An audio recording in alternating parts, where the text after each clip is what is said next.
Bismillahirrahmanirrahim. Assalamualaikum warahmatullahi wabarakatuh.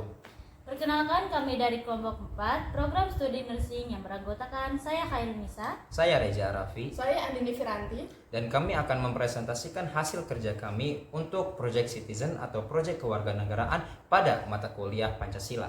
Kami mengambil lembar kerja poster yang bersifat mengajak. Baik, ini adalah hasil kerja kami. Selamat menyaksikan.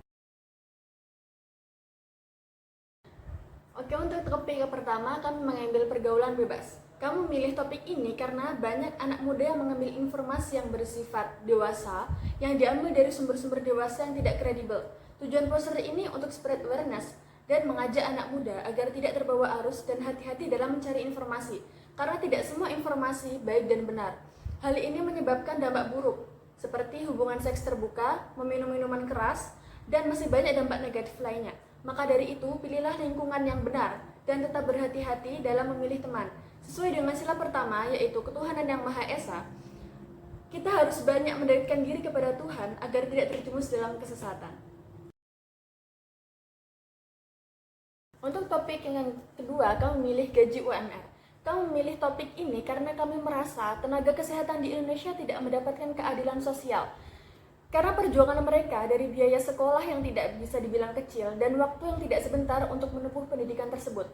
Lalu setelah mereka bekerja, mereka tidak mendapatkan hal yang sepadan. Sedangkan di Indonesia membutuhkan tenaga kesehatan yang banyak. Akan tetapi justru biaya yang harus dikeluarkan sangat fantastis. Seharusnya ada keringanan biaya agar tenaga kesehatan di Indonesia memadai dan bekerja optimal untuk memberikan pelayanan kesehatan kepada masyarakat Indonesia.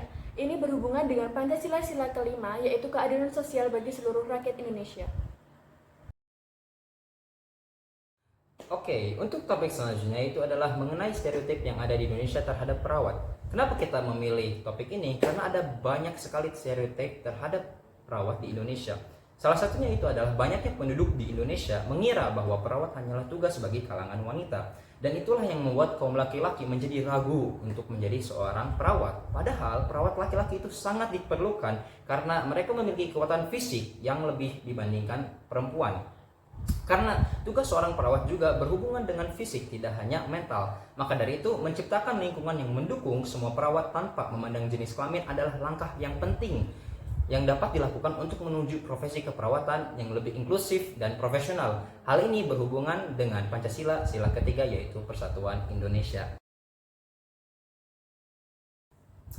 Baik, untuk topik selanjutnya kita mengambil dari topik sebelumnya, yaitu mengenai stereotip terhadap perawat di Indonesia. Salah satunya itu adalah perawat hanyalah babu. Kami mengambil topik ini berhubungan berita yang sedang viral beberapa waktu yang lalu tentang komentar netizen terhadap perawat, bahwa perawat hanyalah seorang babu. Padahal semua tenaga kesehatan berkolaborasi untuk kesehatan pasiennya. Dokter bertugas untuk mengobati dan perawat bertugas untuk merawat. Maka dari itu kami membuat poster ini untuk meluruskan kesalahpahaman mengenai topik ini yang sesuai dengan Pancasila sila ketiga, yakni Persatuan Indonesia, untuk mengeratkan persatuan yang ada di Indonesia dan orang tidak mudah merendahkan suatu profesi, serta sila kedua yang berbunyi kemanusiaan yang adil dan beradab. Semua orang berhak untuk memperoleh keadilan serta kewajiban untuk menciptakan keadilan tersebut. Yang terakhir, kita mengangkat tema permasalahan senioritas pada dunia keperawatan. Di Indonesia, senioritas masih menjadi hal yang banyak dijumpai di kalangan masyarakat. Yang seharusnya mereka mendidik juniornya, justru mereka menyalahgunakan kekuasaannya sebagai senior. Tentu saja, ini tidak sesuai dengan Pancasila kedua dan kelima, yakni kemanusiaan yang adil dan beradab dan keadilan sosial bagi seluruh rakyat Indonesia. Padahal, penting untuk kita menciptakan lingkungan kerja yang menghormati dan memanfaatkan pengalamannya sebagai senior. Pendekatan inklusif dan berbasis prestasi akan mendukung perkembangan profesi perawat dan mendorong inovasi dalam memberikan keperawatan kesehatan yang berkualitas. Jadi, stop penyalahgunaan senioritas di kalangan perawat. Pengalaman bukan alasan untuk merendahkan. Sekian presentasi dari hasil kerja kami. Thank you for watching. Semoga bermanfaat. Wassalamualaikum warahmatullahi wabarakatuh.